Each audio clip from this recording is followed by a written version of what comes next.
Inside a communications bunker carved into the frozen earth of the Hyrcan forest, Private James Mitchell sat hunched over a battered radio set, his breath forming small clouds in the frigid air.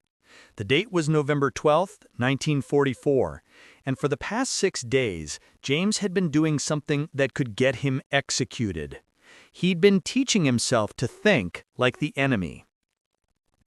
James wasn't supposed to be in Germany at all. 6 months earlier, he'd been studying linguistics at Cornell University, dreaming of becoming a translator for diplomatic services. Then, his draft notice arrived, and those dreams evaporated like morning fog.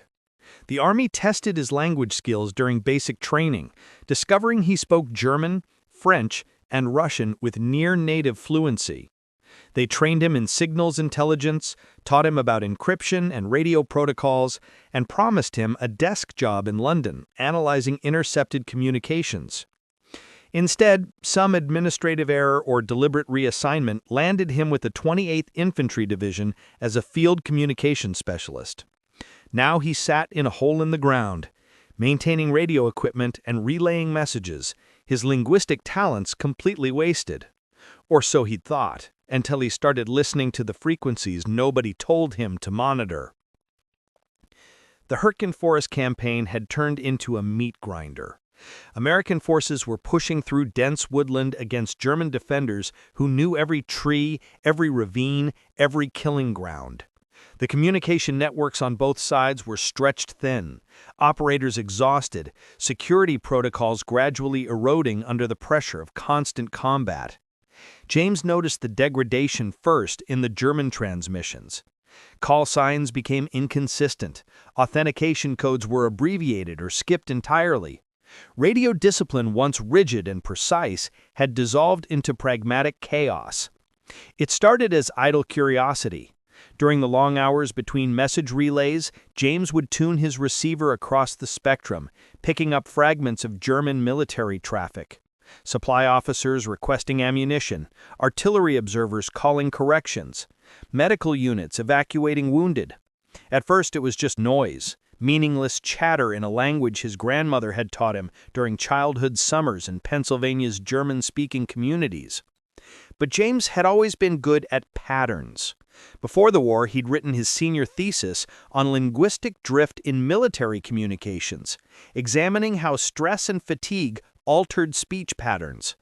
Now, listening to exhausted German radio operators struggling through their duties, he began to recognize something profound. Fear had a grammar all its own. There was a Wehrmacht logistics officer whose call sign was Versorgung 3, Supply 3. James started thinking of him as Heinrich, though he had no idea if that was actually his name. Heinrich transmitted supply requests every evening between 1800 and 1900 hours. His voice carried a distinctive tremor when discussing ammunition shortages, and he always said, "Bitte bestätigen," please confirm, twice when requesting medical supplies. He could hear the desperation in those doubled confirmations. Men were dying while waiting for morphine and bandages. There was an artillery observer, Beobachter 7, Observer 7, whom James nicknamed Franz. Franz had a slight stutter on words beginning with hard consonants, and he spoke with the careful precision of someone trying to hide fear. When Franz called fire missions, there was always a pause, just a fraction of a second, before he gave coordinates. James realized Franz was double-checking his math, terrified of sending shells into his own troops. And there was the mortar team commander, Mercer Eins, Mortar 1. James called him Werner. Werner never used unnecessary words. His transmissions were clipped, efficient, professional. But James noticed that Werner's transmission times had become increasingly erratic over the past week. Instead of checking in at regular intervals, Werner only transmitted when absolutely necessary. James understood why. Every time Werner used his radio, he was giving American artillery a chance to locate his position. Werner was choosing silence over safety, accepting isolation to avoid death. Over 6 days of unauthorized monitoring, James filled 3 notebooks with observations. He mapped German unit positions based on transmission patterns. He identified command hierarchies by analyzing who gave orders to whom. He learned to recognize individual operators by their keying patterns, the rhythm of their Morse code, the quirks of their voice transmission. The German defense network in his sector of the Hürtgen Forest became as familiar to him as his own command structure. But James did more than just listen and record. He began to understand something the official intelligence officers seemed to miss. The Germans weren't just defending territory. They were terrified. Their supply lines were collapsing. Their casualty rates were catastrophic. They were fighting because retreat meant court-martial or worse, but they had no illusions about victory. The German radio traffic pulsed with quiet desperation. James knew he should report his findings through proper channels. That's what regulations demanded. But he'd tried that on the third day, writing a detailed report about German unit dispositions and supply vulnerabilities. His commanding officer, Lieutenant Cooper, had glanced at it for 30 seconds before dropping it in a metal filing tray already overflowing with similar reports. "Interesting work, Mitchell," Cooper had said without looking up. "Intelligence will review it when they have capacity." James never heard another word about his report. Intelligence had capacity for nothing. The entire division was bogged down in the worst fighting James had witnessed. Reports got filed, priorities shifted, and unauthorized intelligence from a private with no formal training went exactly nowhere. So James kept listening. And as he listened, a dangerous idea began forming in his mind. On the evening of November 11th, James intercepted something that made his blood run cold. A German infantry commander, callsign Lova 4, Lion 4, was receiving orders for a counterattack. The target? A field hospital established in a partially destroyed church 2 miles behind American lines. The Germans had somehow learned that the Americans were concentrating wounded from 3 different battalions in that location. Over 400 wounded men, dozens of medics and nurses, all in a building the Germans knew exact coordinates for. The attack was scheduled for 0300 hours, less than 8 hours away.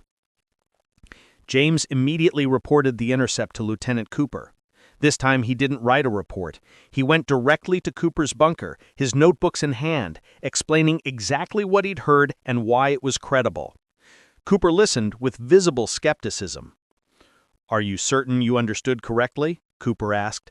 "Absolutely certain, sir. The orders were explicit. They're sending 2 companies, roughly 300 men, directly at the hospital." "And you obtained this intelligence through unauthorized monitoring of enemy frequencies?" James felt his stomach drop. "Yes, sir. But the intelligence is solid. We need to reinforce that hospital immediately or evacuate the wounded." Cooper stood up, his face hardening. "Private Mitchell, do you have any idea how many false intercepts intelligence receives every day? Every private who speaks a little German thinks they've discovered Hitler's secret plans. The Germans know we're listening. They feed us disinformation constantly." "Sir, this wasn't disinformation. I've been tracking this unit for days. I know their patterns. You've been tracking them? For days? Without authorization?" James realized he'd made a catastrophic mistake. "Sir, I was just trying to gather useful intelligence." "You were violating direct orders about radio monitoring protocols. You were wasting time on unauthorized activities, and now you're presenting threat assessments you have no training or clearance to make." "But the hospital is defended. We have sentries, we have perimeter security. If the Germans attack, we'll respond appropriately." Cooper picked up a field telephone. "I'm assigning you to a different post, effective immediately. You're clearly spending too much time unsupervised." That night, James found himself reassigned to a forward observation post 3 miles from his communications bunker. His radio equipment was confiscated, his notebooks were taken for intelligence review. He spent the evening sitting in a muddy foxhole with 2 infantrymen who had no interest in conversation, watching the dark forest and thinking about 400 wounded men sleeping in a church that was about to become a slaughterhouse. At 0100 hours, James made his decision. He waited until both sentries were looking in the opposite direction, Then he simply walked away into the darkness. Desertion during wartime was a capital offense. If caught, James would face a firing squad, but he couldn't sit in a foxhole knowing what was about to happen. The communications bunker was 2 miles away through forest the Germans periodically shelled. James moved carefully, using every scrap of cover, staying off trails, listening for patrols. It took him 90 minutes to cover the distance. When he finally reached the bunker, he found it locked and guarded by a single private who looked barely 18 years old. "Restricted area," the guard said, raising his rifle slightly. "I need to check the radio equipment," James said, trying to sound authoritative. "Lieutenant Cooper sent me." "Nobody told me about any maintenance. It's emergency repairs. We've been having transmission failures." The guard hesitated. James could see him weighing protocol against a very reasonable possibility that radio equipment needed constant maintenance in combat conditions. Finally, the guard nodded and unlocked the door. Inside the bunker, James moved quickly. His confiscated radio equipment sat in the corner, tagged for transfer to division headquarters. James grabbed the receiver and began adjusting frequencies. He needed to find WWII, Lion 4, the commander leading the attack on the hospital. If James could locate the German command frequency, maybe he could do something, though he still wasn't sure exactly what. At 02:15 hours, James found the frequency. German voices crackled through the speaker, commanders conducting final preparations before the assault. James recognized the voice of WWII immediately. He'd been listening to this officer for 6 days.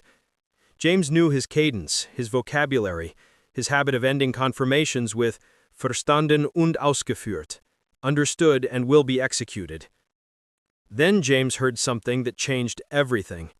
Another German officer came on the frequency, someone more senior based on how WWII's tone shifted to rigid formality.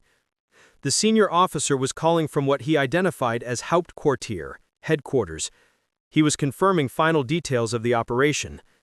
And James recognized something crucial. The senior officer's radio protocol was sloppy. He didn't authenticate properly. He didn't use the day's correct call sign procedures. He was exhausted, rushed, and cutting corners because everyone was exhausted and rushed, and the entire military machine was running on fumes and desperation. James sat very still, understanding crystallizing in his mind. The German radio security had degraded to the point where authentication was based primarily on voice recognition and transmission procedures. If someone sounded right and followed the expected format, they were assumed to be legitimate.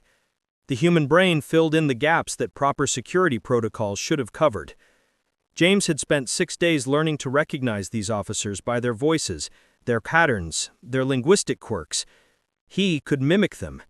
Not perfectly, but possibly well enough to exploit that gap between proper protocol and exhausted improvisation.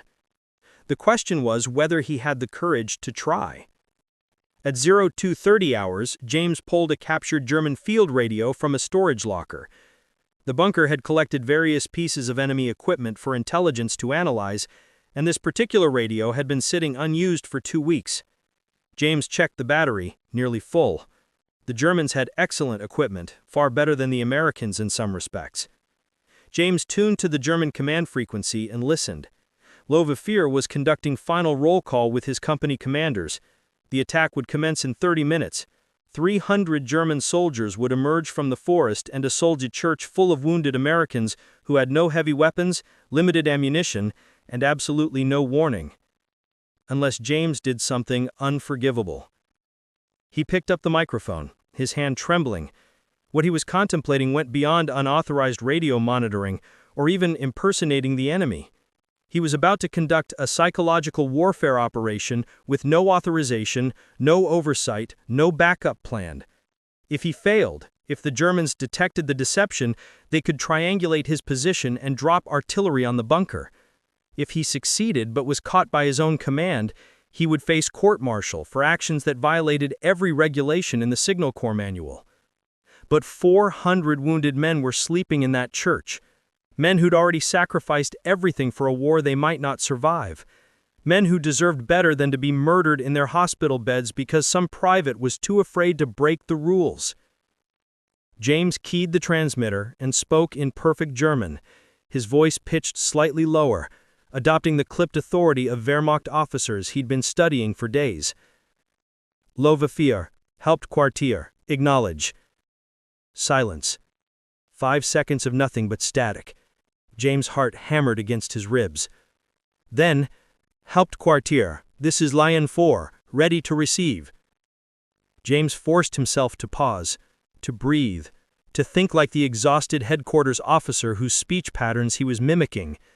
Real commanders didn't rush. They delivered orders with the certainty of men whose decisions meant life or death. Lowe 4, operational change. The assault is cancelled. Repeat, the assault on the hospital is cancelled. Another pause. James could hear Lowe 4 breathing, could sense the confusion crackling across the radio waves. Hauptquartier, please confirm. Understood, you say assault cancelled. This was the critical moment. James needed to give Lowe 4 a reason that made tactical sense, that aligned with German operational doctrine, that wouldn't trigger suspicion. American reinforcements detected in the hospital sector. Enemy has positioned anti-tank guns and heavy machine gun emplacements. Intelligence assessment indicates the hospital position was deliberately exposed to draw our forces into a kill zone. American commanders are anticipating our assault. James held his breath. The lie was perfect because it was plausible. The Americans had been using similar tactics, establishing apparently vulnerable positions to lure German attacks into prepared ambushes. It was exactly the kind of clever, vicious trap that exhausted German officers had learned to fear. Lowe 4 didn't respond immediately. James counted the seconds. 7. 8. 9. He could imagine the German commander studying maps, weighing the intelligence against his orders, calculating the risk. Hauptquartier, what are our new orders? James had prepared for this question. He couldn't just cancel the attack without redirecting the German forces. That would be suspicious. He needed to give Lowe 4 an alternative objective, something tactically reasonable that would keep 300 German soldiers away from the hospital. New objective: American supply convoy identified on Forest Route 12, lightly defended. Your forces will establish ambush positions at the crossroads. Coordinates to follow. This target offers better technical value with reduced risk. James rattled off a series of coordinates. They pointed to a location 3 miles in the wrong direction, deep in the forest where American patrols operated. The Germans would spend hours moving into position for an ambush that would never materialize, and by the time they realized the convoy didn't exist, the hospital would be reinforced and the opportunity lost. Coordinates confirmed. Hauptquartier, what is our timeline for the new operation? Move immediately. Establish positions by 0500 hours. Await further orders. Maintain radio silence unless enemy contact occurs. Verstanden und ausgeführt. Lion 4 will execute orders. James released the transmit button and sat in absolute silence, his entire body shaking. He'd done it. Lowe 4 had accepted the fraudulent orders without significant questioning. 300 German soldiers would march away from the hospital, chasing a supply convoy that didn't exist, based on commands from a voice that had no right to give them. But James didn't feel victorious. He felt the weight of what he'd just done settling into his consciousness. He'd committed one of the most serious offenses in military law. He'd conducted an unauthorized deception operation that, if discovered, could undermine trust in American command structures, compromise future intelligence operations, and potentially lead to his execution. More immediately, the real German headquarters would try to contact Lowe 4 at some point. When they did, confusion would ensue. Questions would be asked. Eventually, someone would realize orders had come from an unauthorized source. James quickly disconnected the German radio and hid it back in the storage locker. He repositioned his own equipment to look like he'd simply been doing routine maintenance. Then he sat down and waited, listening to the American radio traffic, wondering if the hospital would survive the night. At 0300 hours, the time when the German assault should have commenced, James heard nothing from the direction of the hospital. No gunfire, no explosions, just the usual ambient sounds of a forest at war. At 0430 hours, James's radio crackled with American traffic. A forward observation post was reporting unusual German troop movements. An enemy force, estimated at company strength, was moving northeast away from American positions. The observation post requested guidance on whether to engage. The response came back quickly. Negative. Let him go. American forces were stretched too thin for opportunistic engagements. If the Germans wanted to march off into the forest, let him march. James closed his eyes and allowed himself one moment of profound relief. The hospital was safe. 400 wounded men would wake up alive, never knowing how close they'd come to annihilation. At 0600 hours, Lieutenant Cooper burst into the communications bunker with 2 military police officers. His face was rigid with fury. "Private Mitchell, you are under arrest for desertion, theft of military equipment, and unauthorized radio operations. You will surrender all equipment immediately and come with us." James didn't resist. He knew this was coming. He stood up slowly, raising his hands to show he wasn't reaching for a weapon. "Sir, I can explain." "Shut your mouth, Private. You've done enough explaining for one lifetime." The MPs escorted James to a holding area, a reinforced bunker serving as temporary detention. They confiscated everything, except his uniform, and left him sitting on a wooden bench in near darkness. James sat there for 6 hours, not knowing what would happen next, whether he'd face a formal court-martial or summary execution. At noon, Lieutenant Cooper returned. This time he came alone. He sat down across from James without speaking, studying him with an expression James couldn't interpret. Finally, Cooper said, "The hospital wasn't attacked last night." No, sir. A German company, roughly 300 men, spent the entire night marching northeast toward an ambush position. They're still out there, waiting for a convoy that doesn't exist. James said nothing. Intelligence intercepted German radio traffic this morning. Their headquarters is trying to figure out who gave WWII orders to abort the hospital assault. Apparently, nobody at headquarters authorized that change. Cooper pulled out one of James's confiscated notebooks and opened it to a page filled with German phrases, radio frequencies, and observations about speech patterns. "You've been studying them, learning their procedures, their voices, their habits." Cooper looked up. "You didn't just intercept their communications, you infiltrated them." "Sir, 400 wounded men are alive this morning because you broke approximately 17 different regulations, deserted your post, stole equipment, and conducted an unauthorized psychological operation that could have gotten you killed." Cooper closed the notebook. "I should have you executed." James met Cooper's eyes. "Yes, sir, you should." Cooper stood up and walked to the bunker entrance, looking out at the forest. For a long moment, he didn't speak. "I'm writing a report stating that American intelligence successfully detected and disrupted a German assault plan through conventional intercept analysis. I'm recommending several officers for commendations for their intelligence work." Cooper turned around. "Your name won't appear anywhere in that report." "Sir?" "You're being transferred immediately to a signals intelligence unit in Paris. You'll spend the rest of the war analyzing intercepted communications from a nice, safe office. You'll never touch field radio equipment again, you'll never conduct unauthorized operations again, and you'll never tell anyone what happened in this bunker." James struggled to process what he was hearing. "You're not court-martialing me?"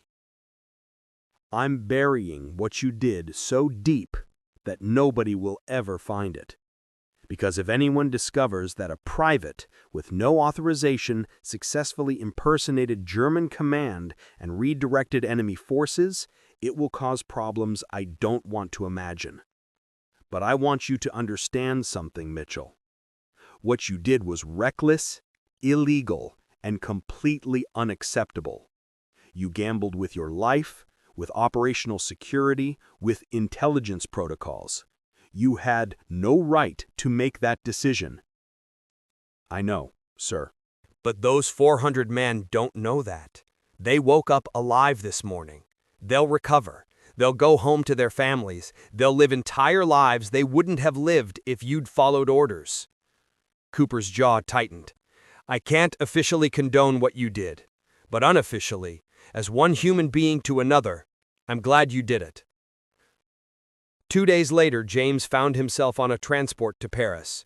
He spent the remainder of the war in a converted hotel, translating intercepted German communications alongside 40 other linguists. He never worked in the field again, he never spoke German on a combat radio frequency again, and he never told anyone about the night he became a voice the enemy trusted. After the war, James returned to Cornell and completed his doctorate in linguistics.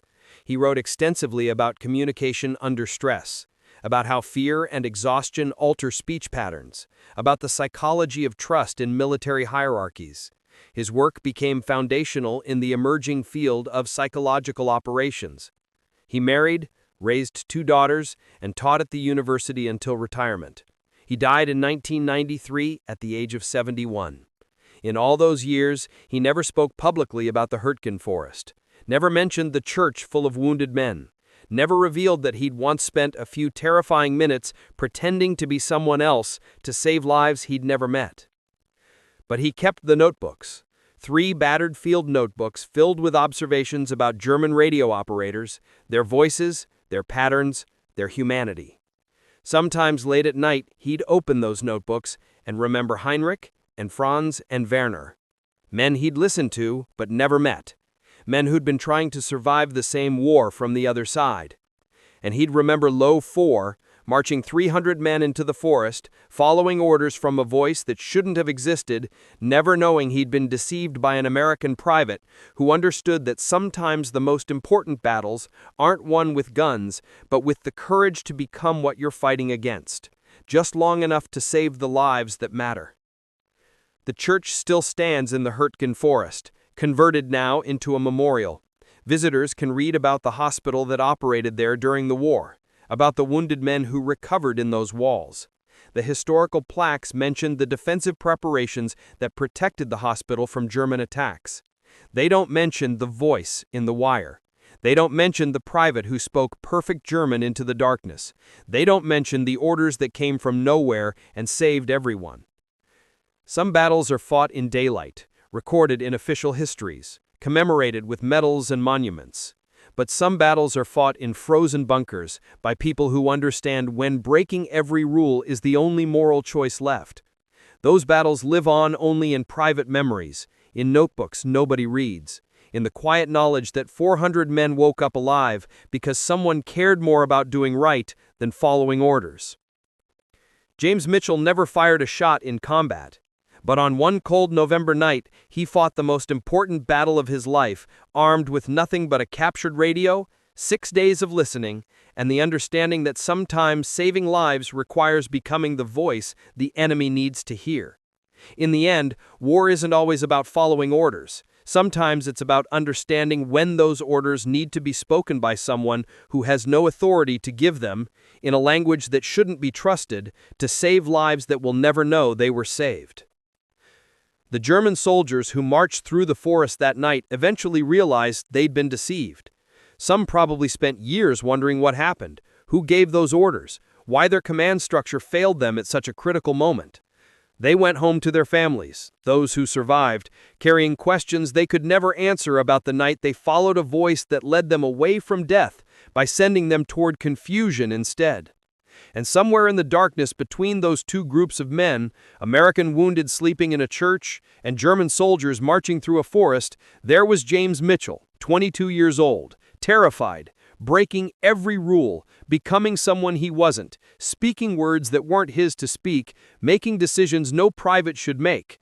History doesn't record his name. The official records list the hospital's survival as a result of proper defensive preparations and good intelligence work. The truth dissolved into classified files that were eventually destroyed, lost to time and bureaucratic efficiency. But the truth matters, even when nobody remembers it. 400 men lived because one person understood that sometimes the voice of authority needs to come from the most unlikely source. Sometimes salvation arrives through deception. Sometimes the only way to save lives is to master the language of the enemy well enough to speak their orders, their protocols, their expectations, and guide them gently away from the slaughter they were planning. James Mitchell understood something profound at night in the communications bunker. Language isn't just about words, it's about trust. It's about the human brain's desperate need to find patterns, to identify familiar rhythms, to hear what it expects to hear. When you sound exactly right, when you match every expectation, suspicion never triggers. The mind accepts the familiar and obeys.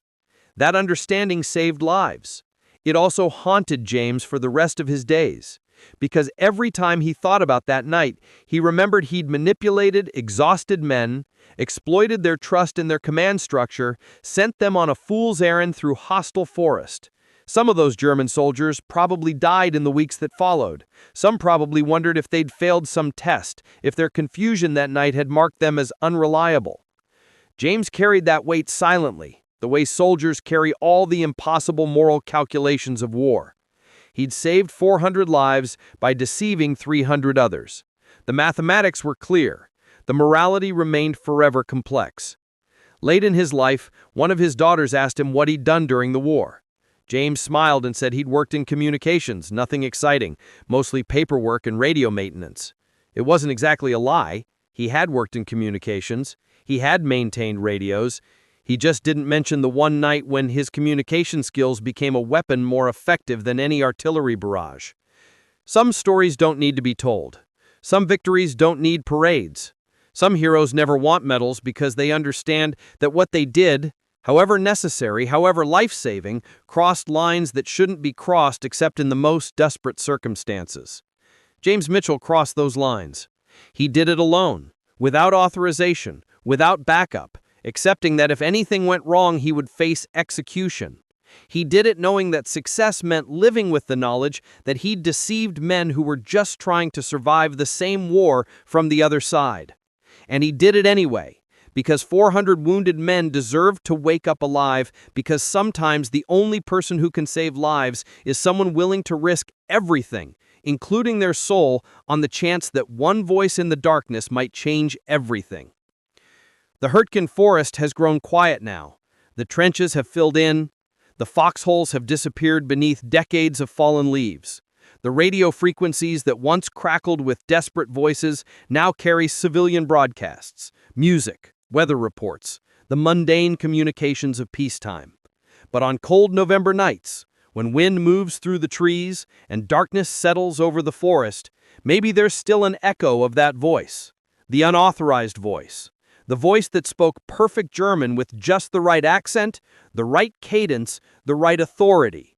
The orders that nobody had authorized, that redirected soldiers toward confusion instead of slaughter, that saved lives by breaking every rule.